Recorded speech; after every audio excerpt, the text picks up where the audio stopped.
দর্শক, আমরা দেখতে পাচ্ছি শ্রমিক সমাবেশ ও র্যালি জাতীয় প্রেস ক্লাবের সামনে। আজকে আন্তর্জাতিক শ্রমিক দিবস এবং 1 মে আন্তর্জাতিক শ্রমিক দিবসে আমরা দেখতে পাচ্ছি আজকে সাধারণত বিভিন্ন শ্রমিক সংগঠন তারা এসেছেন 1 মেতে, এবং আন্তর্জাতিক শ্রমিক দিবস উপলক্ষে নারী শ্রমিক, পুরুষ শ্রমিক, শিশু শ্রমিক সব শ্রমিকরাই আজকে এখানে এসেছেন, তাদের দাবি তুলে ধরছেন।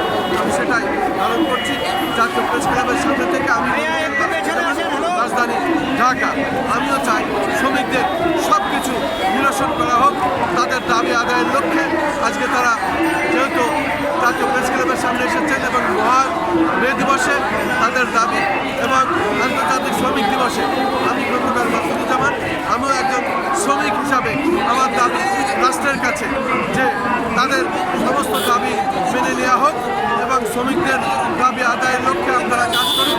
যেহেতু আগামী সংসদ বাজেট হবে এবং এই বাজেটে শ্রমিকদের এক্সট্রা বরাদ্দ রাখবেন, আলাদা বরাদ্দ রাখবেন, এই প্রত্যাশায় আমি খন্দকার মাসুদুজ্জামান আমাদের সংগঠনগুলির পক্ষ থেকে এবং আমাদের ইউটিউব চ্যানেলগুলির পক্ষ থেকে আমি এই দাবি করে আসছি এবং এই দাবি বিশেষ করে আমাদের মাননীয় প্রধানমন্ত্রীর প্রতি আমি জানাচ্ছি।